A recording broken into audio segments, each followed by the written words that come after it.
যারা অল্পে খুশি, খুব বড় কিছু চাওয়া পাওয়া যাদের থাকে না, দামি উপহারের থেকে সামান্য একটা ফুল উপহার পেয়ে যারা তার মধ্যে ভালোবাসা খোঁজে, প্রিয় মানুষটাকে একবার চোখের সামনে দেখলে যাদের সব মন খারাপ নিমেষে দূর হয়ে যায়। জীবনের সবচেয়ে মূল্যবান জিনিসগুলো প্রিয় মানুষটাকে দিয়ে দিতে পারলে যারা সবচেয়ে বেশি খুশি হয়ে যায়, কাছের মানুষের পছন্দগুলোর সাথে যারা নিজেদেরকে মিলিয়ে নেয়, এমন মানুষগুলো আমার বড্ড প্রিয়। ঈশ্বরের কাছে প্রার্থনা এমন কিছু মানুষ অন্তত আমাদের মতো মানুষের জীবনে আসুক।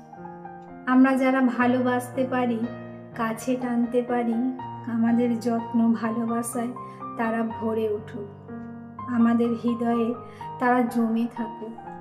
যে ভালোবেসে নিজেকে বিলিয়ে দিল, ভালোবাসা পাওয়ার অধিকার থেকে ঈশ্বর তাকে বঞ্চিত না করুক। কলমে সরজিৎ ঘোষ।